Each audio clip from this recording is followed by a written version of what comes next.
Chacun sait que c'est quelqu'un, un journaliste autrichien qui s'appelait Theodor Herzl. Il a assisté à l'affaire Dreyfus.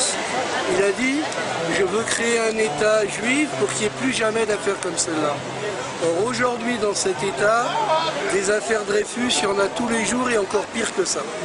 Donc, l'existence de cet État elle est totalement injustifiée.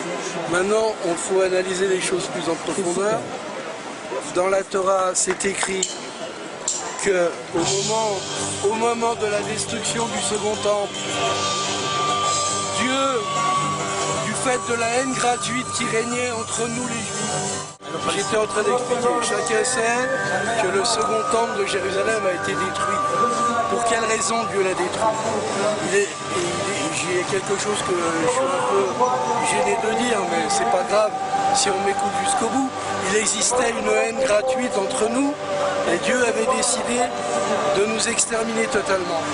Au lieu de nous exterminer totalement, il a dit « Je vais détruire le second temple de Jérusalem et je vais vous exiler parmi les peuples, parmi les nations du monde. » Et c'était la condition. Dieu a dit « Je vous exile parmi les nations du monde, je détruis le temple. » Et c'est la condition pour que j'annule mon décret d'extermination. À partir de là, jusqu'au temps du Mashiach, c'est-à-dire du Messie que nous attendons, que tous les Juifs attendent, il n'est plus question de dire nous avons un idéal que le peuple juif revienne en terre d'Israël.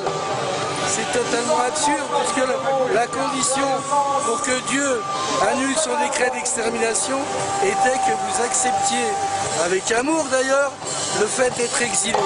Et Dieu nous a promis, si vous vous comportez comme je vous le demande, il ne vous arrivera rien parmi les goïms. Goïms, ça veut dire parmi les nations. Non seulement vous vivrez bien, mais vous vivrez encore mieux que les goïms. Vous vivrez encore mieux. À partir de là, c'est une hérésie le sionisme. D'ailleurs, Dieu nous a fait jurer 2 serments. Interdiction de conquérir la terre d'Israël par la force, interdiction de se révolter contre les peuples parmi lesquels vous êtes exilés, ou même si ça se trouve en Palestine.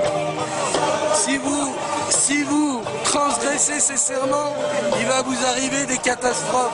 Et c'est la Shoah. La Shoah est due à l'action des sionistes. Il faut le savoir.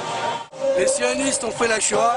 Le plus grand mensonge de l'histoire, c'est qu'ils disent du fait qu'il y a eu la Shoah, ça justifie l'existence de notre État sioniste. C'est tout le contraire. C'est du fait de l'existence de l'État sioniste, ou plus exactement, des agissements de ceux qui voulaient créer l'État sioniste, qu'il y a eu la Shoah.